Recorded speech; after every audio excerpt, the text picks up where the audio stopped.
Muy buenas noches a cada una de las personas que están en directo escuchando esta reflexión bíblica que dentro de la semántica de las redes se denominan los podcasts. Y bueno, tenemos un gran número de enseñanzas en nuestros canales de Spotify, de YouTube, acerca de muchos temas. Hemos tratado muchísimos temas. Temas que son teológicos algunos, otros temas que son de características de la vida, de vida cristiana, y temas que son bíblicos, es decir, que tienen un altísimo contenido interpretativo y aplicativo. Bueno, pues es muy bonito, son las 12, perdón, es el día 12 de febrero de 2026 y ya en Bogotá, siendo las 6:38, ya se fue la luz solar. Y es entendible que nuestras regiones, en esta zona ecuatorial, tórrida o intertropical, como se denomina, pues el día solar empieza alrededor de las 6 de la mañana, así como se acaba alrededor de las 6 de la tarde. Es nuestra zona y originamos desde Bogotá, donde el Señor nos permitió esta bella ciudad, donde podemos encontrarnos para animarnos por medio de esta tecnología que también el Señor dio una sabiduría muy especial en su gracia para que podamos aprovecharla. La tecnología de las redes, de las plataformas, es algo que tenemos que también sacarle provecho sano, saludable. Sabemos que pueden ser usadas con otro propósito, pero para nosotros es algo de mucha bendición este espacio. Una bendición de nuevo para las personas que están en directo y también para aquellas personas que reciben esta grabación en alguna parte de este mundo que el Señor creó, o en alguna parte de este país, o también de esta ciudad. Que el Señor sea hablándoles a su corazón, que el Señor lo bendiga y lo fortalezca. Es mi deseo del alma, como el deseo de la Iglesia Cristo Rey aquí en Bogotá. Muy bien, la vida cristiana es algo que probablemente puede ser un tema reiterativo y a veces se confunde el tema de la vida cristiana con el tema de acciones o comportamientos.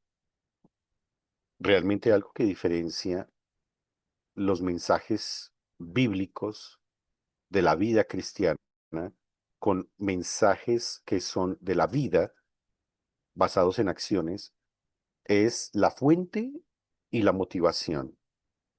Es decir, la fuente, ya lo hemos hablado, es las escrituras, el Espíritu Santo en las escrituras por medio del Espíritu Santo hablándonos. Y la motivación primaria es el agradar a Dios, agradar a nuestro Señor. Estoy hablando en generalidad. Habrán variantes que salen de las dos partes, tanto de la fuente como también de la motivación. Habrán variantes que son, en cierta manera, necesarios en algún momento particular. Pero cuando hablamos de vida cristiana, es muy usual hablar o escuchar más bien cosas como ah, no fumar, no beber, no vestirse, no hablar, de cierta forma, ¿cierto? Eh, como un, como un código canónico de legalidad, ¿sí? Entonces, la persona puede decir, bueno, no hago esto porque soy cristiano, o hago esto porque soy cristiano, pero no entiende muchas veces el por qué sí o el por qué no. Y la vida cristiana tiene como énfasis que el Señor renueva nuestra mente, renueva nuestro corazón para sea lo que sea, sea que tú comas, sea lo que tú bebas, o te abstengas de comer o te abstengas de beber, sea para la gloria de Dios. No se trata del hacer o no hacer. A veces creemos que las personas llegan a la iglesia y para tener un, digámoslo así, en cierta manera, una aceptación cristiana, deben cumplir unos códigos de comportamiento. Esto es muy usual en denominaciones cristianas evangélicas, ¿no? Que ah, para realmente saber si esa persona es mm, santa o justa, debe cumplir con unos códigos. No es totalmente errado ese punto, pero el tema no es el comportamiento per se, en cierta forma, no es que debo hacer esto, ¿cierto? Sino las escrituras, en esa renovación del entendimiento y en el ofrecimiento de ese culto particular que hacemos, nos da una mente y una capacidad tan especial que nos capacita para entender por qué lo hacemos. Nuestras acciones tienen un motor motivante y no es solamente una cuestión de hago porque todos los cristianos hacen esto o no hago porque todos los cristianos no hacen esto. Eso raya un poco en la torpeza cristiana y en el legalismo cristiano, ¿no? Que es algo que en cierta manera combatimos entre nosotros mismos, el yo mismo. Entonces, tenemos que también avanzar y tal vez tratar de responder la pregunta de por qué es necesario que me interese la vida cristiana. ¿Por qué no me quedo más bien con el estructuralismo teológico y doctrinal? Que de por sí es emocionante también estudiarlo y enseñarlo y saber cómo funciona todas esas fases doctrinales del consejo de Dios. Es algo espectacular. Pero yo lo traduzco de esta manera. Tú puedes tener un inconveniente mecánico con tu carro, si lo tienes. Estoy dando un ejemplo, inclusive muy pueril. Un inconveniente mecánico con tu carro, tú lo llevas a donde el mecánico. El mecánico hace un diagnóstico de lo que está pasando con tu vehículo. De pronto es el motor, de pronto es la transmisión, de pronto alguna otra cosa. Y te dice, bueno, señor o señora, yo puedo arreglarle ese carro. El costo de ese arreglo es tanto y se lo saco en tantos días. Y llegamos a un mutuo acuerdo. Entonces, de pronto, tú llegas al día acordado, muy juiciosamente el mecánico ha hecho su trabajo, tú le pagas. El mecánico dice, todo está muy bien, puse las cosas nuevas y en su lugar y estoy cumpliendo el acuerdo. Bien. Pero de pronto tú sacas una pregunta. Tú le dices al mecánico, señor mecánico, ¿usted manejó mi vehículo y lo probó? ¿Usted, usted manejó mi carro para probar que haya quedado bien? Y el mecánico le responde, no, no lo hice, porque no sé manejar. Muchas de las cosas que nosotros aprendemos de la doctrina bíblica es tan espectacular el- en su estructura, en cómo el Señor nos enseña a juntar una parte con otra, a que encaje en la lógica de Dios, que es la lógica bíblica, y cuando tú lo tienes encajado, no sabes cómo usarlo, no sabes cómo utilizar las herramientas doctrinales porque no sabes hacerlo, pero sí sabes la estructura. Entonces, muchas veces la vida cristiana tiene un desligue tan impresionante de la doctrina bíblica que pareciera que fueran dos mundos. En el cristianismo podemos encontrar personas supremamente inteligentes en el estructuralismo bíblico, adecuado y supremamente eh, conservador, pero que su vida no refleja esa doctrina. Y también podemos encontrar personas que tienen un buen comportamiento cristiano, voy a usar unas comillas ahí, un buen comportamiento, una buena vida, que cumplen, digámoslo así, en virtudes de bondad, de amor, de paz, de mansedumbre, pero lo hacen sin tanto estructuralismo doctrinal. Eso también es peligroso, porque se puede de pronto corromper ideas como la del amor, por ejemplo, que es un- una virtud de Dios, una, un atributo de Dios, que Él lo extiende a nosotros, pero el ser humano lo tergiversa, porque hay muchas expresiones de amor en este mundo, excusen, que quieren conceptualizar el amor de Dios. Entonces, les estoy poniendo esos dos ejemplos, de un lado y del otro. Pero la vida cristiana responde a la doctrina. No en vano, Pablo escribe el 70% de la carta a los romanos, densamente doctrinal, y un 30% se dedica a la vida cristiana, con relación a la doctrina que él ha desarrollado por la inspiración del Espíritu Santo en Romanos. La Biblia es así y tiene que guardarse un equilibrio y a veces nosotros o nos vamos para un lado de la balanza o nos vamos para el otro lado de la balanza. En conclusión, en este marco teórico que quiero mostrarles hoy, antes de entrar al texto bíblico, es con base en que vivo una vida cristiana y esa vida cristiana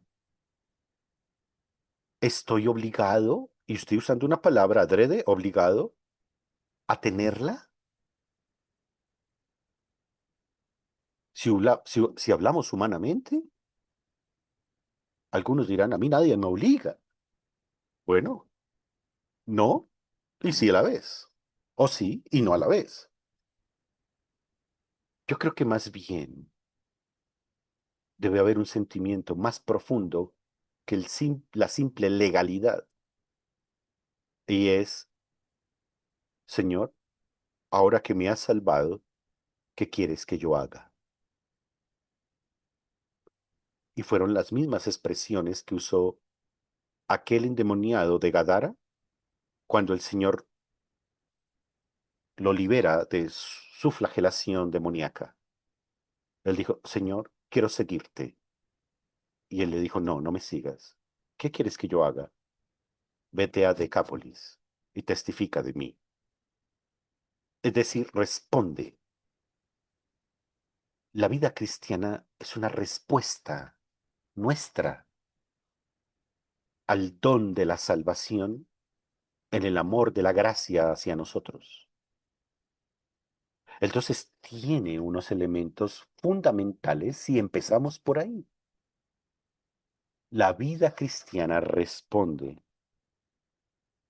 a eso, a la salvación.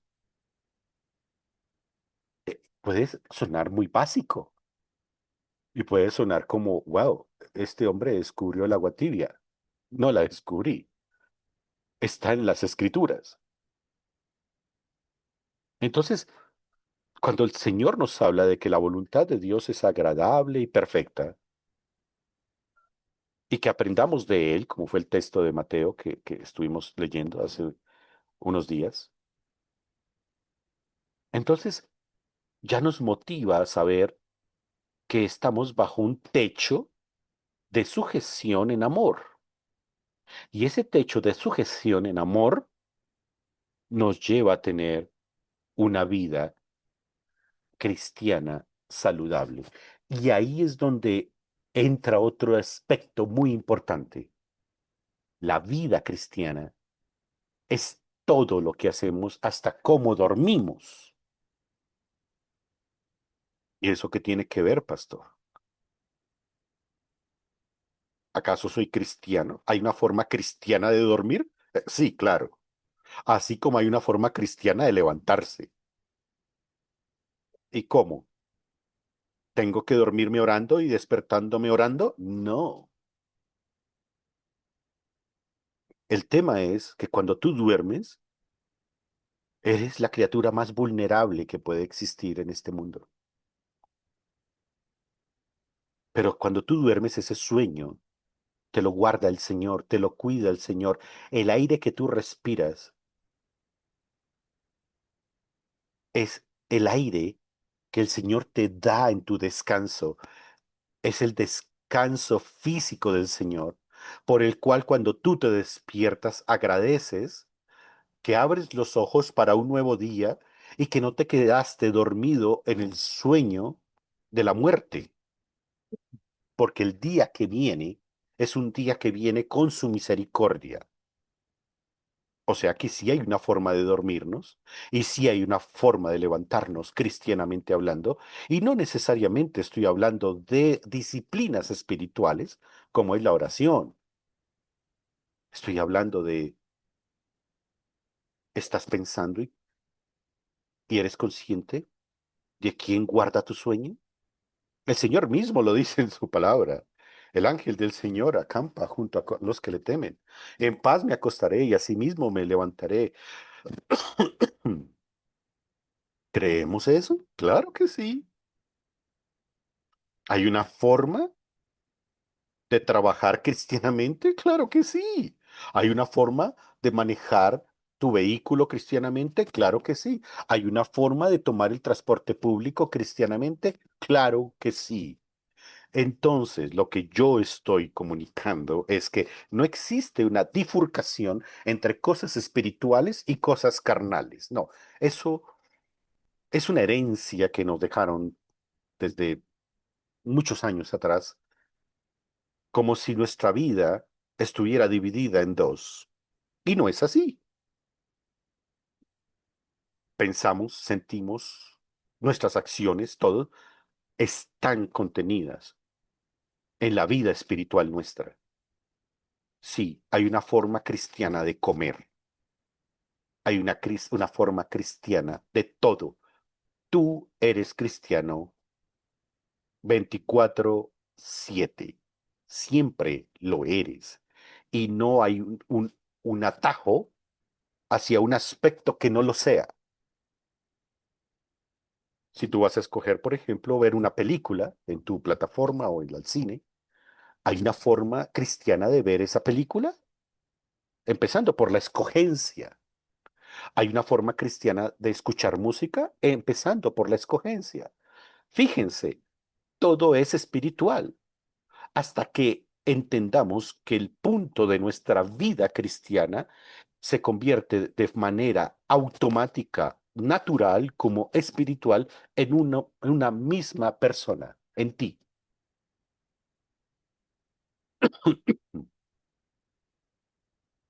Alguien alguna vez me dijo. Ah, o sea que una forma cristiana de almorzar es dando gracias a Dios antes de los alimentos. Bueno, sí, claro, eso es ideal y óptimo, sería lo mejor. Pero si de pronto esa persona no ora antes de los alimentos, no es que no tenga una forma cristiana de comerlo, de comer su comida, porque no oró, sino que todo lo que hacemos, de hecho, de palabra, debe honrar al Señor, porque somos integrales. No es que el espíritu vaya por un lado y nuestros ojos del cuerpo, de la carne, vayan por otro. No, somos uno. Primer argumento, primer argumento fuerte en las Escrituras para pensar que este cuerpo que tenemos, y ya yo lo había dicho antes, es del Señor. ¿Cómo lo estamos tratando? Vamos a abrir en Efesios, en el capítulo 4. Efesios 4. Y vamos a ubicar nuestra mirada en el versículo 4.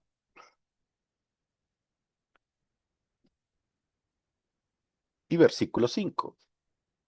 ¿Quién quiere leer esos dos versículos, por favor? Yo lo leo, pastor. Gracias. Un cuerpo y un espíritu, como fuisteis también llamados, en una misma esperanza de vuestra vocación. Un Señor, una fe, un bautismo. Gracias, Val. Ahora, automáticamente, cuando tú conoces del Señor, el Señor se revela a tu vida y te cambia tu corazón y caminas en los pasos de la fe por medio de la gracia. Tú llegas y lees este texto y dices, bueno, versículo 3, me faltó ese, voy a leerlo. Solícitos en guardar la unidad del Espíritu en el vínculo de la paz. Wow. Ah, como cristiano, entonces debo guardar la paz, un cuerpo y un espíritu. Es decir, inmediatamente el Señor nos pone, a ti y a mí, una misión. Tienes que ser un instrumento de unidad en el vínculo de la paz, porque perteneces a un cuerpo y tienes el mismo espíritu. Entonces, ya tú dices, ah, bueno, yo pensé que yo me convertí a Cristo hacia la oración y empezaba a cantar coros cristianos y eso ya era ser cristiano. Y bueno, el pastor allá adelante o el que sea me obligaba a dar ofrenda. No, inmediatamente tú comprendes que eres un embajador. Aquí en Colombia existe un cargo muy alto que es un delegado de la paz. Y pues es necesario tenerlo porque, o bueno, ese tipo de figuras del gobierno o del Estado más bien, porque son personas que hacen acompañamiento en los procesos dolorosos del conflicto que por años hemos vivido. Pero tú te conviertes inmediatamente en un consejero de paz y en una persona del vínculo de la paz. Inmediatamente el Señor te salva, inmediatamente el Señor te hace consciente, inmediatamente que tú eres consciente que tienes el Espíritu Santo, Él te va a guiar por el vínculo de la paz. No la paz encontrada en ti mismo, sino la paz encontrada en el reino de los cielos. Es una gran diferencia con el orientalismo asiático, donde ellos te dicen que medites hacia adentro de tu vida para encontrar la paz. Nosotros hacemos eso y como no la encontramos, miramos hacia afuera. Y hacia afuera vemos que es el reino de los cielos en nosotros el que nos da la paz, es decir, Cristo nuestro Señor. Implícitamente no nacemos como instrumentos de paz. Ni Daniel Lancheros, ni Patricia, ni Vanessa, ni Leonel, ni Nicolás, ni Sergio. No nacemos como instrumentos de la paz. Si alguna vez les dijeron eso, eso es falso. Nosotros nacemos del vientre de nuestra madre como instrumentos de discordia y de guerra. Pero al nacer de nuevo, el Señor dice, ahora tienes que ser solícito. Disculpen, es un resfriado. Tienes que ser solícito en guardar la unidad del espíritu en el vínculo de la paz. Claro, eso puede ser mal entendido, de que no me afecte nada, que no me afecte nada, esto no me dejó afectar, no me dejó afectar ni por allá ni por acá. Ok, se está inundando el mundo, se está inundando Córdoba, Sucre, sur de Bolívar, que no me afecte, se me murieron 100 vacas, no, que no me afecto, no hay para los cultivos, entonces ya no tengo cómo pagar el crédito a la caja agraria, no me afecto, no me afecto, no debo llorar. No, eso no es así, eso es un autoengaño. porque sentimos. Y lo que la Biblia nos está diciendo es, júntate con aquellos que son uno contigo también. Júntate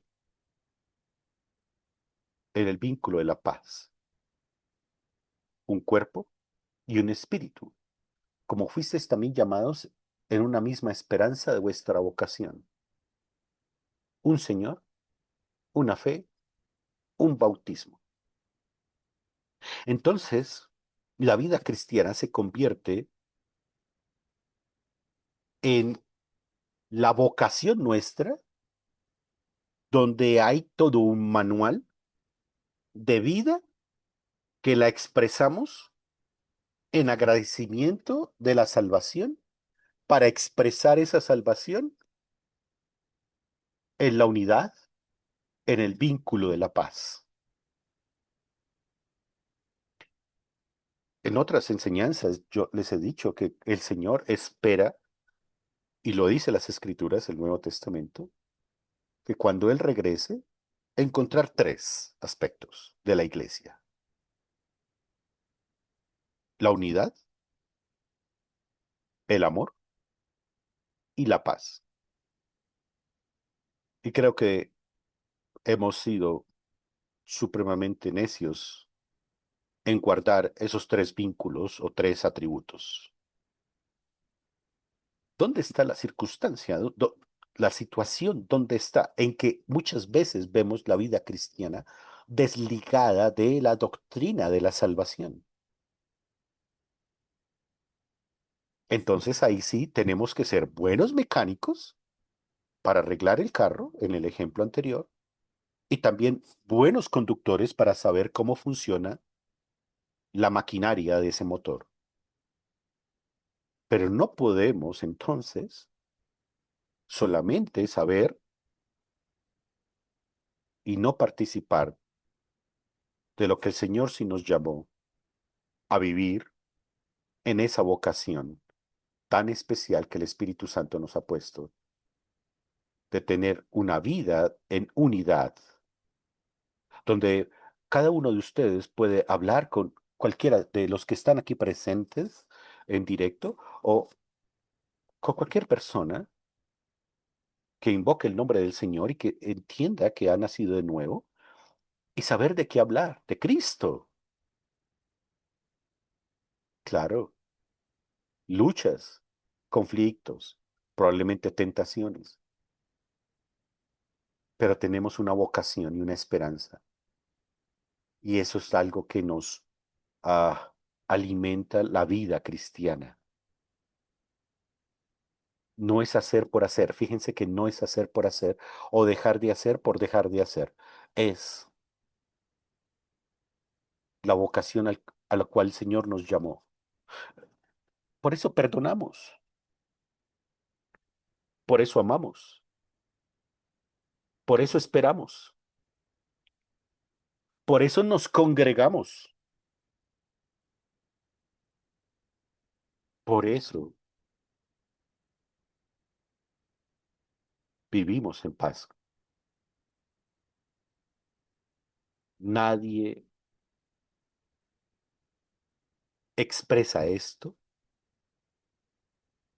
sin tener el Espíritu Santo.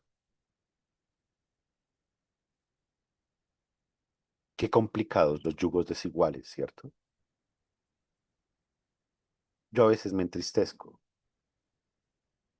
Bueno, no soy el único, porque hay tanto contenido doctrinal, tanto, tanto en juego, que no entiendo, y lo digo de corazón, cómo se podría practicar la unidad si no se tiene al mismo Dios, al mismo Señor y la misma fe. Pero podemos seguir leyendo el texto hasta donde alcancemos en unos minuticos, hasta el versículo 15. ¿Quién desea leer desde el versículo 6 hasta el versículo 15, por favor.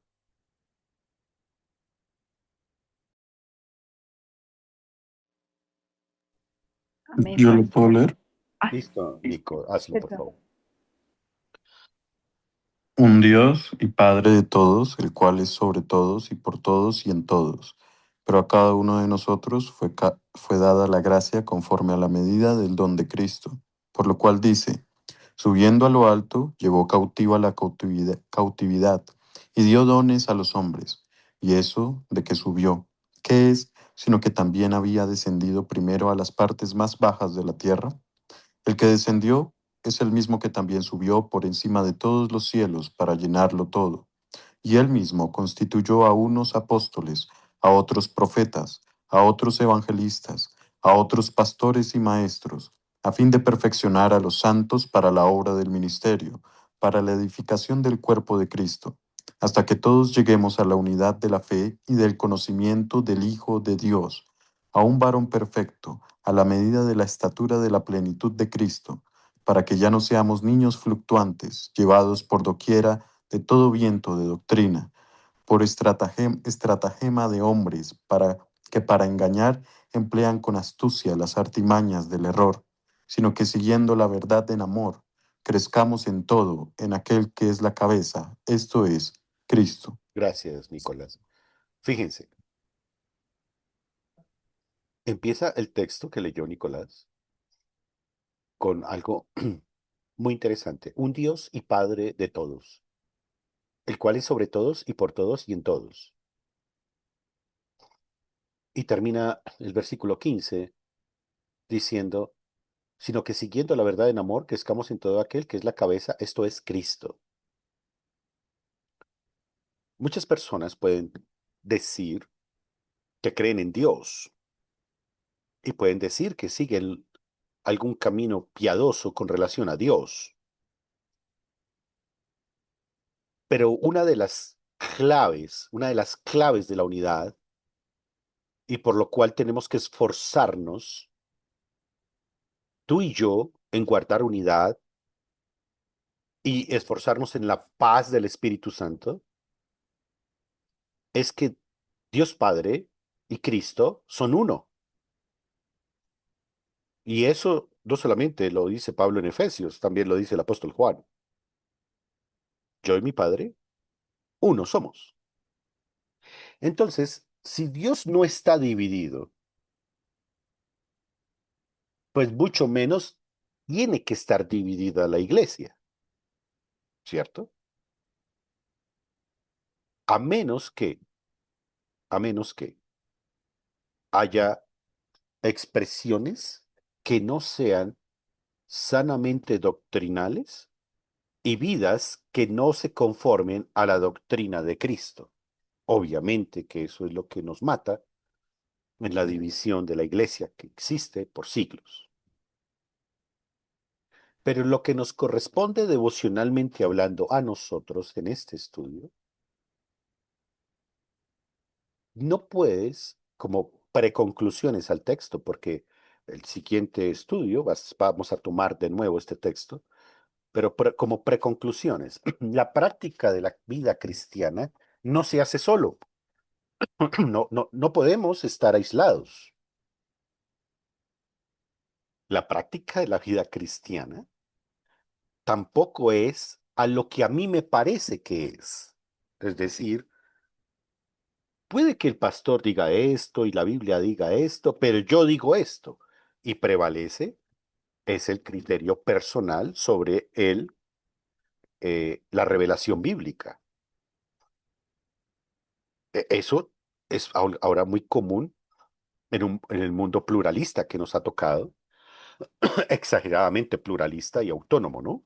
Porque el pluralismo como tal no es tan malo. Otro dirá, que es una frase muy común que escucho por ahí, yo tengo libertad o derechos civiles que no me permiten ser coartado o ser dirigido hacia lo que no quiero hacer.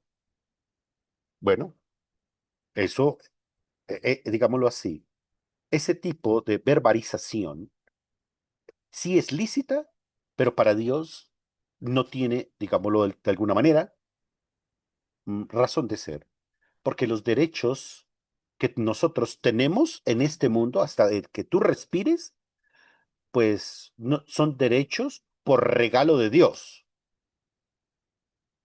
Lo voy a decir como lo he dicho durante 3 décadas. El único derecho que nosotros tenemos cuando nacemos en este mundo es el derecho a morir.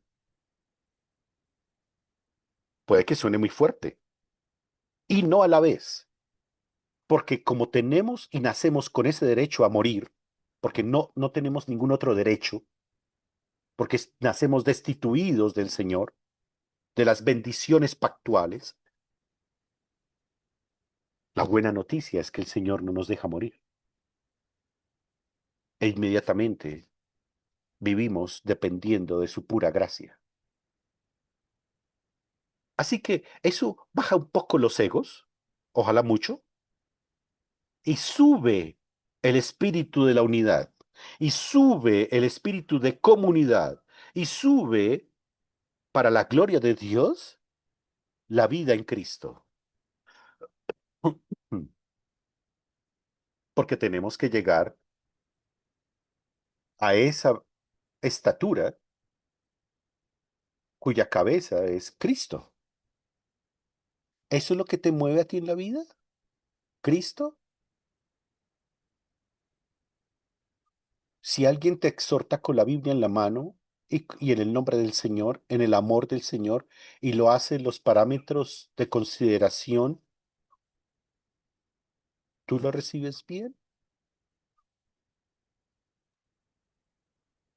¿O estás quejándote de la Biblia y estás quejándote de la iglesia? ¿O estás quejándote de Cristo? ¿Estás quejándote del hermano o la hermana en la fe que está ahí al lado tuyo y que fue rescatada por la misma sangre de Cristo?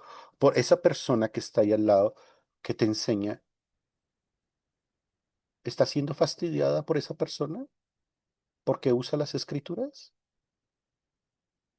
¿Estás siendo fastidiado por tu pastor, sea quien habla o sea otro pastor que usa las escrituras para mostrarte el camino?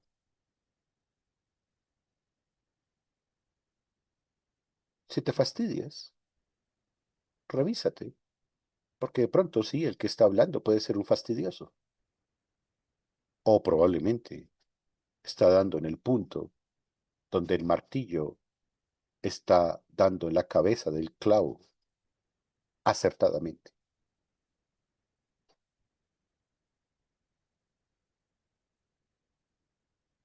Vivir una vida cristiana en este mundo no es fácil. Nos tocó esta etapa de la vida, este mundo tan acelerado, diría yo. Creo que probablemente los cristianos de otros siglos también podrían haber dicho lo mismo, ¿no? Pero estamos en este siglo.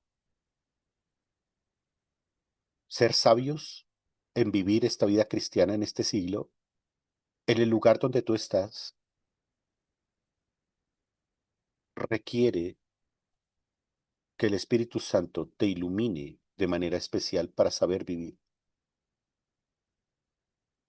Y no en la autojustificación, probablemente, para romper el vínculo de la paz, como dice Efesios, o para dividir tu vida en dos. Soy cristiano el domingo y el resto soy no cristiano. Eso es tal vez lo que se ha llamado en algunos sectores de la iglesia el secularismo, ¿no? ¿Qué haces en tu vida secular? No está completamente mal la frase, pero da a entender que como que tuviéramos dos vidas. Y no tenemos dos vidas, es una sola. Una. Y esa vida integral, el Señor algún día nos la pedirá y preguntará por los dones que nos regaló,